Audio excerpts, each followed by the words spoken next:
देखिए यूपीएससी 2025 में एक सवाल पूछा गया था, जहाँ पे आपसे एक संख्या दी गई थी आपके पास में, 3 संख्याएँ थी, जिसमें 7 to 4 = 25 था, 12 और 16 = 20 था और आपसे पूछा था 16 और 63 ये किसके बराबर होगा?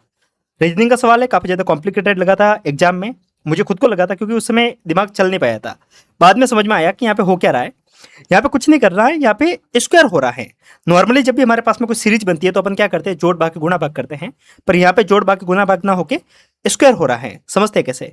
7 का स्क्वायर प्लस 24 का स्क्वायर इजिकल टू 25 का स्क्वायर होता है। सॉल्व करते हैं कैसे? 7 का स्क्वायर कितना होता है 49 प्लस 24 का स्क्वायर कितना होता है 24 का होता है 5 7 6। अगर इसको जोड़ेंगे तो क्या बनेगा 6 2 5। और अगर अपन 25 का स्क्वायर निकालते हैं तो वो भी कितना होता है, वो भी होता है 625। सेम टू सेम अगर अपन आगे बढ़ते हैं, ये करके देखते हैं, 12 16 इक्वल टू 20 है ना, इसको जोड़ के देखते हैं। 12 का स्क्वायर कितना होता है 144, 16 का स्क्वायर 256, जोड़ेंगे तो कितना बनेगा 400, और 400 किसके बराबर है 20 के स्क्वायर के बराबर, क्योंकि 20 के स्क्वायर कितना होता है 400। अब देखिए आपके पास में जो एक आपको डिकोड तो हो गई सीरीज की, इसको डिकोड क्या करना था। अब हमसे पूछा क्या है, हमसे पूछा है 16 और 63 का, मतलब हमें 16 का स्क्वायर करना है प्लस 63 का स्क्वायर करके जोड़ना है। एग्जाम में करना है तो सीधा सा तरीका क्या है कि इसको नॉर्मली लोग क्या करेंगे, शॉर्ट ट्रिक लगाएंगे स्क्वायर करने के लिए। मत कीजिए, एग्जाम में टाइम हमारे पास में इनफ होता है तो सॉल्व कर लेते हैं इसको।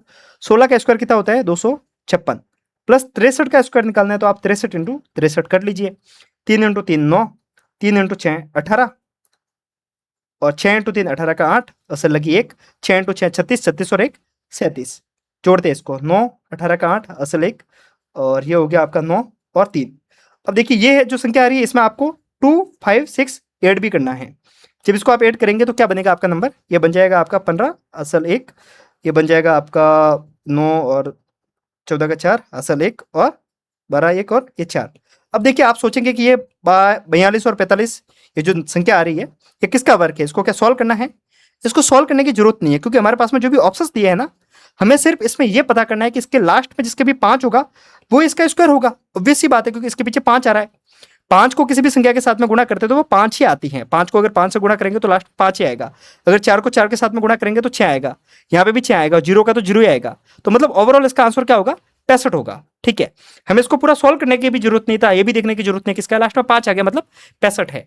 एग्जाम में कई बार इस तरीके से जब हम सोचते हैं तो हम आंसर तक इजीली पहुंच सकते हैं। देखिए मैंने आपको बहुत सारी चीजें शॉर्ट में समझाने की कोशिश की है, अगर आपको समझ में आ रहा है तो आप लाइक और कमेंट करके बता सकते हैं। जय हिंद।